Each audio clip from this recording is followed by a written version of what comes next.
Ladies and gentlemen, friends, fellow seekers of peace, let me ask you something real. Have you ever felt like the fight left you, but the battle kept going? It's strange how silence can be so loud, how a still room can feel like it's collapsing in on itself, how your chest can feel full of pain, of pressure, but your hands hold nothing but air. You're searching for peace, but all you've known lately is loss. Loss of a person, a dream, a marriage, a job, a sense of direction. And it's in that quiet chaos that we whisper questions we're scared to say out loud. God, where are you? There's a hymn that rises in moments like this, not because it ignores the pain, but because it was born in it. When peace like a river attendeth my way, when sorrows like sea billows roll, whatever my lot, thou hast taught me to say, it is well with my soul. The man who wrote those words, Horatio Spafford, knew something about loss.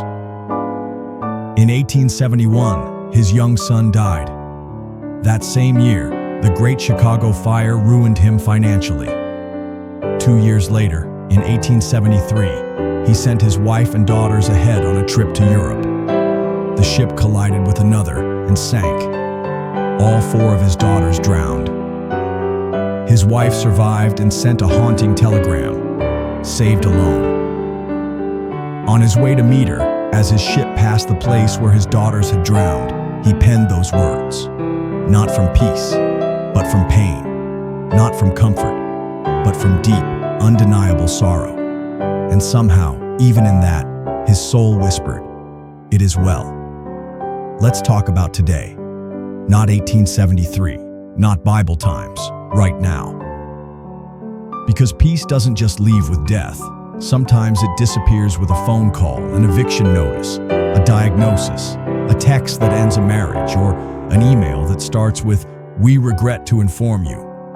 Maybe your peace walked out with a spouse, or evaporated when your business collapsed.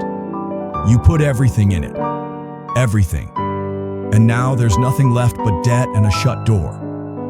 Maybe you're a single parent, wondering how to stretch one meal for 3 mouths. Maybe you lost your job, and now every day feels like a countdown before the lights go off and the rent comes due.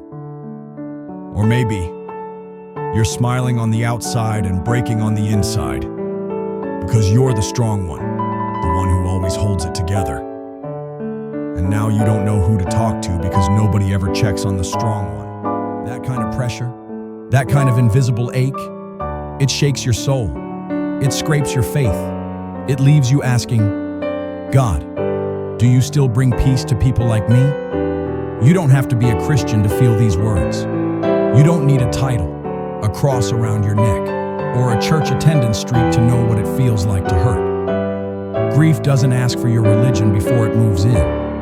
And neither does hope. This isn't about converting you. This is about comforting you. Because somewhere deep down, we all long for peace. Not the one sold in quotes on Instagram, but the kind that anchors you when you've got nothing left but your breath. And here's the thing. Peace isn't loud. It doesn't always roar like a lion. Sometimes peace shows up soft, in the tears you finally let fall, in a song that stops you in your tracks, in the moment you realize you're still standing even after all you've lost. God isn't scared of your doubt. He doesn't flinch at your frustration. He's not fragile. He's faithful. If you're wondering how to make it through tomorrow, if you're clinging to sanity by the thinnest thread, this message is your reminder. You are still seen. You are still known. You are still loved. And the same God who calmed the sea, who whispered peace into Horatio Spafford's shattered heart, still speaks, still comforts, still carries. You see, peace isn't the absence of trouble. It's the presence of God in the trouble. Peace is what wrapped Jesus in sleep during a storm at sea, while his disciples panicked. Peace is what let Paul and Silas sing in prison. What made Job worship after loss. It's what held David together when Saul hunted him. What carried Ruth when her husband died. Peace is not a vibe. It's not denial. It's not positive thinking. It's knowing that even when the waves rise, God does not abandon ship. You can come to this peace with empty hands and honest questions, because peace doesn't demand perfection, just surrender. And surrender doesn't mean weakness. It means you finally realize you don't have to carry it all alone. Some of the loudest battles are the ones nobody hears. The ones you fight in your mind, between "I'm okay" and "I don't think I can do this much longer." Isaiah 26:3 says, "You will keep him in perfect peace whose mind is stayed on you." Let me leave you with the song again. It is well with my soul. Listen to it calmly. Don't rush. Let the words rise like incense and settle over your heart. This time, let the lyrics make a new meaning.